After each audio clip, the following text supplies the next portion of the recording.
The story today is about the noble companion who held priority in Islamic history. He was the first free man to convert to Islam and the first of the rightly guided caliphs. He was the companion of Prophet Muhammad, peace and blessings be upon him, during his emigration to Medina. He was chaste before embracing Islam and pious afterward, participating in all the Prophet's expeditions and fighting during his caliphate against those who refused to pay zakat and the apostates. Under his caliphate, the Islamic State expanded northward, and the compilation of the Quran began. This is Abu Bakr As-Siddiq, may Allah be pleased with him. The Prophet Muhammad, peace and blessings be upon him, described him, saying, "The sun has neither risen nor set upon anyone after the prophets and messengers better than Abu Bakr." Who was Abu Bakr?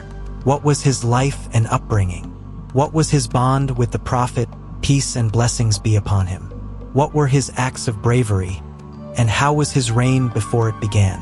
If you are a new viewer, welcome to our channel, dedicated to spreading Islamic awareness and culture, honoring Muslim heroes who wrote a glorious history, introducing Islam and its teachings, and reminding people of Islam. Don't forget to subscribe, like, and comment to support and encourage us. In this video, we embark on a special historical journey. So sit comfortably, relax, and prepare to go on this fascinating and insightful journey with us. We wish you a pleasant viewing experience. In the name of Allah, let's begin. He was named Abd Allah ibn Abi Quafa al-Taymi al-Qurashi, the Caliph of the Messenger of Allah, peace and blessings be upon him, his companion in the cave, his closest friend, and his minister. He was born in Mecca in 573 CE, 2 years and a few months younger than Prophet Muhammad, peace and blessings be upon him. He was a thin white man with a light beard, a narrow face, visible palms, and deep-set eyes. Abu Bakr grew up and was raised in Mecca, where he was one of the leaders of Quraysh and their elite in the pre-Islamic period. He was beloved and respected by his people, as he was responsible for chanak, the compensations and rights to be paid in the pre-Islamic period to settle conflicts and vendettas among tribes. Abu Bakr As-Siddiq, may Allah be pleased with him, was one of the responsible men for chanak among the Quraysh, settling compensations for his tribe and resolving conflicts between them and other tribes. This was proof of his honor, his tribe's trust in him, his intelligence, and his justice.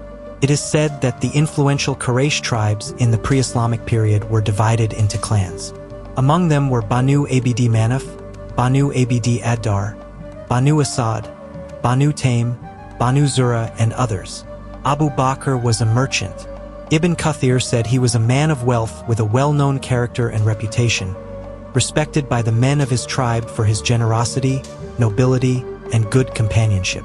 Abu Bakr traveled for trade between countries and was known for his generosity and nobility. Even during the pre-Islamic period, Abu Bakr refrained from drinking alcohol, considering it forbidden for himself even before embracing Islam. Aisha, may Allah be pleased with her, said Abu Bakr refrained from drinking alcohol during the pre-Islamic period and also after Islam. When someone asked Abu Bakr if he had drunk alcohol during the pre-Islamic period, he said, "I seek refuge with Allah." When asked why, he replied, "I protected my honor and dignity. For anyone who drinks alcohol jeopardizes his honor and dignity." Abu Bakr was convinced of the prophecy of Muhammad, peace and blessings be upon him, even before his conversion to Islam, believing in him as a prophet and in his message. When he became Muslim, the Prophet Muhammad asked him to keep his Islam secret, but Abu Bakr immediately began calling people to Islam after embracing it. He converted his close friend Uthman ibn Affan, may Allah be pleased with him. Then he brought Uthman, Abdurrahman ibn Awf, Talha ibn Ubaidullah, Sa'd ibn Abi Waqqas, Abu Ubaidah ibn al-Jarrah. May Allah be pleased with them, and they converted to Islam through his invitation. He also brought his family members to Islam, including his daughters Asma and Aisha, his son Abdullah, his wife Ruman, and his servant Amir, may Allah be pleased with them. Abu Bakr was unanimously nicknamed as Siddiq, the truthful, because he loved the Prophet, peace and blessings be upon him, with a love beyond that of mere friendship, as his love for the Prophet was immeasurable. Abu Bakr sacrificed his life for his friend in a way that no one else did, even before Islam. His biography stands as proof of this, as from the time he embraced Islam until the Prophet's death, he was his companion during emigration, battles, and life journeys. During the emigration, Abu Bakr left his family and children to accompany the Prophet and be his companion in the cave. He was more concerned with the Prophet's safety than his own, to the point that the Prophet told him, "You are my brother and my companion in the cave." Abu Bakr was generous to the Prophet, peace and blessings be upon him, and supported him financially, as the Prophet said, "No wealth has ever benefited me as much as the wealth of Abu Bakr." His immense love for the Prophet was due to his strong faith and conviction in his prophethood.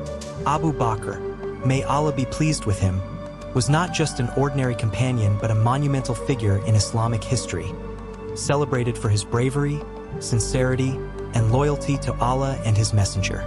He witnessed dangerous moments alongside the Prophet, serving as his support in both good and bad times, and eventually succeeded him after his death.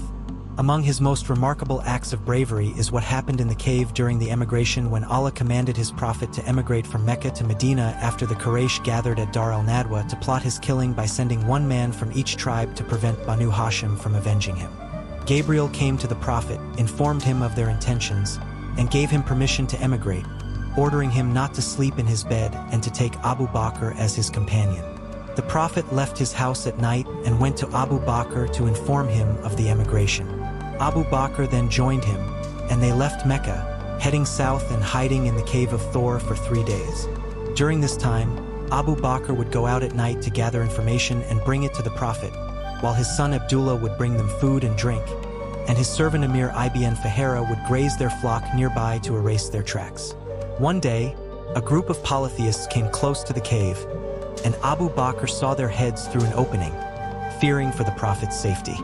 He said, "O Messenger of Allah, if one of them looks under his feet, he will see us." The Prophet replied, "What do you think, Abu Bakr, of two when Allah is the third with them? Do not be sad. Allah is with us."